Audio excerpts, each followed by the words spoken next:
ಇವತ್ತು ಲಕ್ಷಾಂತರ ರೂಪಾಯಿ ಸುರಿದ್ರೆ ಮಾತ್ರ ಸಿಗುವಂತಹ ಹೈಟೆಕ್ ಶಿಕ್ಷಣ ನಾಳೆ ಒಬ್ಬ ಬಡವನ ಮಗನಿಗೂ ಸಿಗಬೇಕು ಅನ್ನುವಂಥದ್ದು ನನ್ನ ಹಠ. ಯಾಕಂದ್ರೆ ಇದೇ ಮಂಗಳೂರಿನ ಮಾರುಕಟ್ಟೆಯಲ್ಲಿ ಚೀಲ ಹೊತ್ತು ನಾನು ಆ ನೋವನ್ನ ಅನುಭವಿಸಿದ್ದೇನೆ. ಇದು ಯತಿ ಕಾರ್ ಫಾರ್ ಇಂಡಿಯಾ ಸಂಸ್ಥೆಯ ಸಿಇಒ ಯತೀಶ್ ಕೆಎಸ್ ಅವರು ಮಂಗಳೂರಿನ ಪ್ರೆಸ್ ಕ್ಲಬ್ನಲ್ಲಿ ನಡೆಸಿದ ಸುದ್ದಿಗೋಷ್ಠಿಯಲ್ಲಿ ಬಿಚ್ಚಿಟ್ಟ ಮಾತುಗಳು. ತಮ್ಮ ಹಳೆಯ ದಿನಗಳನ್ನ ನೆನೆಸಿಕೊಂಡ ಯತೀಶ್ 2014ರಲ್ಲಿ ತಾಂತ್ರಿಕ ಶಿಕ್ಷಣ ಕಲಿಬೇಕು ಅನ್ನೋ ಕನಸು ಹೊತ್ತು ಮಂಗಳೂರಿಗೆ ಬಂದಾಗ ನನ್ನ ಕೈಯಲ್ಲಿ ಕಾಸಿರಲಿಲ್ಲ. ಹಗಲು ಕಾಲೇಜಿಗೆ ಹೋದರೆ ರಾತ್ರಿ ಸೆಂಟ್ರಲ್ ಮಾರ್ಕೆಟ್ನಲ್ಲಿ ತರಕಾರಿ ಚೀಲಗಳನ್ನು ಹೊರುವ ಕೆಲಸವನ್ನ ಮಾಡ್ತಾ ಇದ್ದೆ. ದಿನಕ್ಕೆ ಕೇವಲ 2-3 ಗಂಟೆ ನಿದ್ರಿಸಿ ಕಲಿತಾ ಇದ್ದೆ. ಅಂದು ಹಣದ ಕೊರತೆಯಿಂದ ನಾನು ಅನುಭವಿಸಿದ ಕಷ್ಟ ಯಾವ ವಿದ್ಯಾರ್ಥಿಗೂ ಬರಬಾರದು ಎಂಬ ಸಂಕಲ್ಪವೇ ಇಂದು ಈ ಎಐ ಕಾರ್ಡ್ ಜನನಕ್ಕೆ ಕಾರಣ ಆಯಿತು ಎಂದು ಭಾವುಕರಾಗಿ ನುಡಿದ್ರು. ಮಾರುಕಟ್ಟೆಯಲ್ಲಿ 1.5 ಲಕ್ಷಕ್ಕೂ ಅಧಿಕ ವೆಚ್ಚವಿರುವ ಕೃತಕ ಬುದ್ಧಿಮತ್ತೆ ಎಐ ಮತ್ತು ಡೇಟಾ ಅನಾಲಿಟಿಕ್ಸ್ ಕೋರ್ಸ್ಗಳನ್ನು ನಾವು ಕೇವಲ 499 ರೂಪಾಯಿಗೆ ನೀಡ್ತಾ ಇದ್ದೇವೆ. ಯಾವುದೇ ಗುಪ್ತ ಶುಲ್ಕವಿಲ್ಲದೆ ಒಂದು ಮೊಬೈಲ್ ರೀಚಾರ್ಜ್ ಮಾಡುವಷ್ಟೇ ಬೆಲೆಯಲ್ಲಿ ಬಡ ಮತ್ತು ಗ್ರಾಮೀಣ ಯುವಕರು ಜಾಗತಿಕ ಮಟ್ಟದ ಕೌಶಲ್ಯಗಳನ್ನು ಕಲಿಯಬಹುದು ಎಂದು ಅವರು ಹೇಳಿದರು. ಈಗಾಗಲೇ ಅಮೆರಿಕ, ದುಬೈ ಮತ್ತು ಬ್ರಿಟನ್ ಸೇರಿದಂತೆ ವಿಶ್ವದಾದ್ಯಂತ 75,000ಕ್ಕೂ ಹೆಚ್ಚು ಮಂದಿ ಈ ಕಾರ್ಡ್ ಅನ್ನು ಬಳಸ್ತಾ ಇದ್ದಾರೆ. ಇಲ್ಲಿ ಕಲಿತ ಎಷ್ಟೋ ವಿದ್ಯಾರ್ಥಿಗಳು ವಾರ್ಷಿಕ 10 ಲಕ್ಷಕ್ಕೂ ಅಧಿಕ ವೇತನದ ಕೆಲಸವನ್ನ ಗಿಟ್ಟಿಸಿಕೊಂಡಿದ್ದಾರೆ. ಹಲವು ಕಾಲೇಜುಗಳು ಈಗಾಗಲೇ ತಮ್ಮ ಕ್ಯಾಂಪಸ್ಗಳಲ್ಲಿ ಈ ಎಐ ಕಾರ್ಡ್ ಅನ್ನ ಕಡ್ಡಾಯಗೊಳಿಸಿವೆ ಎಂದು ವಿವರಿಸಿದ್ರು. ಕೆಪಿಟಿ ಮಂಗಳೂರಿನ ಪ್ರಾಂಶುಪಾಲರಾದ ಹರೀಶ್ ಶೆಟ್ಟಿ ಮಾತನಾಡಿ, ಈ ಕ್ರಾಂತಿಕಾರಿ ಯೋಜನೆಗೆ ಕರ್ನಾಟಕ ಸರ್ಕಾರಿ ಪಾಲಿಟೆಕ್ನಿಕ್ ಮಂಗಳೂರು ಸಂಸ್ಥೆಯು ಸಾಥ್ ನೀಡಿದ್ದು, ಕೆಪಿಟಿಎ ಈ ಕೋರ್ಸ್ಗಳಿಗೆ ಪರೀಕ್ಷೆಯನ್ನು ನಡೆಸಿ ಸರ್ಕಾರಿ ಮಾನ್ಯತೆಯುಳ್ಳ ಪ್ರಮಾಣ ಪತ್ರವನ್ನು ಕೂಡ ನೀಡ್ತಾ ಇದೆ.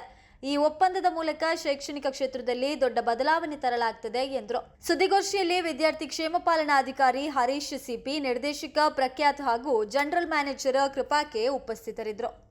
ನೆಗೆಟಿವ್ ಇಂಪ್ಯಾಕ್ಟ್ ಕೂಡ ಇರ್ತದೆ. ಸೊ ಅದ್ರದಲ್ಲಿ ನೆಗೆಟಿವ್ ಇಂಪ್ಯಾಕ್ಟ್ ಏನು ಅಂತ ಹೇಳಿದ್ರೆ, 9 ರೂಪಾಯಿಗೆ ಕೋರ್ಸ್ ಕೊಡ್ತೇವೆ, 10 ರೂಪಾಯಿ ಕೊಡ್ತೇವೆ ಅಂತ ಹೇಳಿ ಒಳಗೆ ಕರ್ಕೊಂಡೋಗಿ 20-30 ಸಾವಿರಕ್ಕೆ ಕೊಡುವಂಥದ್ದು ಇಂಥದೆಲ್ಲ ಆಗ್ತಾ ಇರ್ಬೇಕಾದ್ರೆ, ನಾನು ಪ್ರತಿಯೊಬ್ಬರಿಗೂ ಎಐ ಎಜುಕೇಶನ್ ಸಿಗ್ಬೇಕು ಅಂತ ಹೇಳುವ ಒಂದು ಪರ್ಪಸ್ ಇಟ್ಕೊಂಡು ಈ ಎಐ ಕಾರ್ಡ್ ಅನ್ನ ನಾವು ಹೊರಗೆ ತಂದ್ವಿ. ಅಂಡ್ ಇದರ ಸರ್ಟಿಫಿಕೇಶನ್ಸ್ ಅನ್ನ, ಗವರ್ಮೆಂಟ್ ಸರ್ಟಿಫಿಕೇಶನ್ಸ್ ಬೇಕು ಅಂತ ಹೇಳುವ ಬಗ್ಗೆ ಚರ್ಚೆ ಮಾಡಿದಾಗ ನಮ್ಮ ಕೆಪಿಟಿ ಕರ್ನಾಟಕ ಗವರ್ಮೆಂಟ್ ತಾಂತ್ರಿಕ ಮಹಾವಿದ್ಯಾಲಯದಿಂದ ನಮ್ಮ ಹರೀಶ್ ಸರ್ ಇದಕ್ಕೆ ಓಕೆ ಅಂತ ಹೇಳಿ ಇದರ ಬಗ್ಗೆ ಎಕ್ಸಾಮ್ ಮಾಡಿ ಮಾಡಬಹುದು ಅಂತ ಹೇಳಿದ್ರು. ಇದರ ಬಗ್ಗೆ ಹೆಚ್ಚಿನ ಮಾಹಿತಿಯನ್ನ ತಮ್ಮಲ್ಲಿ ಹರೀಶ್ ಸರ್ ಹತ್ರ ನಾನು ಕೊಡ್ಲಿಕ್ಕೆ ಹೇಳ್ತಾ ಇದ್ದೇನೆ. ಈಗಾಗ್ಲೇ ಗೊತ್ತಿರ್ಬೋದು, ಪ್ರತಿಯೊಬ್ರು ನಂತರ ಜಾಬ್ ಏನಂತೆಲ್ಲ ಹೇಳ್ತಾರೆ. ಆದ್ರೆ ಇಲ್ಲಿ ಒಂದು ವಿಶೇಷತೆ ಏನಂತ ಹೇಳಿದ್ರೆ, ಇದು ಟೂಲ್, ಒಂದು ಸಪೋರ್ಟಿಂಗ್ ಈಗ ಹೇಳ್ತೇವೆ. ಅದೊಂದು ಮುಂಚಿನ ಕಾಲದಲ್ಲಿ ಕ್ಯಾಲ್ಕುಲೇಟರ್ ಇದ್ದಾಗೆ ಈಗ ಪ್ರತಿಯೊಂದಕ್ಕೀಗ ಬೇಕೇ ಬೇಕು, ನೀವು ಯಾವುದೇ ಫೀಲ್ಡ್ ಇರ್ಲಿ. ಹಾಗಾಗಿ ಅಂತ ಒಂದು ಕಾಲಘಟ್ಟದಲ್ಲಿ ನಾವು ಬಂದ್ಬಿಟ್ಟಿದ್ದೇವೆ. ಪ್ರತಿಯೊಬ್ಬರಿಗೂ ಅದು ಪ್ರೊಫೆಷನ್ ಏನೇ ಇರ್ಲಿ ಅಂತೂ ಬೇಕು.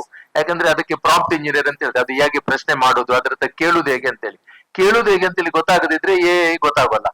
ಹಾಗಾಗಿ ಈಗ ಮಕ್ಕಳು ಜಾಬಿಗೆ ಹೋಗುವಾಗಲೂ ಅದ್ರ ಪ್ರಶ್ನೆ, ನಿಮ್ಗೆ ಗೊತ್ತಿದೆಯಾ? ಯಾಕಂದ್ರೆ ಇನ್ನು ಮೇಲೆ ಅದರಲ್ಲೇ ಮಾಡ್ಬೇಕಲ್ಲ ಎಲ್ಲವನ್ನು. ಅದಕ್ಕೆ ಅದು ಗೊತ್ತಿಲ್ಲ ಅಂತ ಹೇಳುವಾಗ ಅದು ಸರ್ಟಿಫಿಕೇಶನ್ ಬೇಕಾಗುತ್ತೆ. ಹಾಗೆ ನಮ್ದು ಕರ್ನಾಟಕ ಗವರ್ಮೆಂಟ್ ಪಾಲಿಟೆಕ್ನಿಕ್ ಗೊತ್ತಿರ್ಬೋದು, ಈಗಾಗಲೇ ಅಟಾನಮಸ್ ಆಗಿ ನಮ್ಮದೇ ಆದಂತ ಇದನ್ನು ತಂದಿದೆ. ಹಾಗಾಗಿ ನಮ್ಗೆ ಅದರ ಬಗ್ಗೆ ಪೂರ್ತಿ all India council for technical education ನಮ್ಗೆ ಪರ್ಮಿಷನ್ ಕೊಟ್ಬಿಟ್ಟಿದೆ. ಸೊ ಅದಕ್ಕೆ ಅದರ ಮಾನದಂಡಗಳೆಲ್ಲ ನೋಡಿಕೊಂಡು ನಾವು ಅದರ ಬಗ್ಗೆ ಇದೇ ಯತಿ ಕಾರ್ಪೊರೇಟ್ಗೆ MOE ಮಾಡಿಕೊಂಡು ನಾವು ಅದನ್ನು ಅವ್ರು ಮಾಡಿದ್ದು ಯಾವ ರೀತಿ ಇದೆ, ಸರಿ ಇದೆಯಾ, ಯಾವ್ದನ್ನು ಟೀಚ್ ಮಾಡ್ತಾರೆ, ಹೇಗೆ, ಅದಕ್ಕೆ ಎಕ್ಸಾಮ್ ಅಥವಾ ಇದನ್ನು ಮಾಡಿ ನಾವು ಸರ್ಟಿಫಿಕೇಶನ್ ಅನ್ನು ಕೊಡ್ತೇವೆ. ಈ ಒಂದು MOE ನಮ್ಮ ಮಧ್ಯೆ ನಡೆದಿದೆ. ಇದರ ಬಗ್ಗೆ ಹೆಚ್ಚಿನ ವಿಷಯಗಳನ್ನು ನಮ್ಮ ಕೋಆರ್ಡಿನೇಟರ್ ಇದ್ದಾರೆ, ಅವರೇ ಇದರ ಕೋಆರ್ಡಿನೇಟರ್. ನಾವು ಯಾವ್ದಕ್ಕೂ ಒಂದು ಕೋಆರ್ಡಿನೇಟರ್ ಮಾಡ್ತೇವೆ.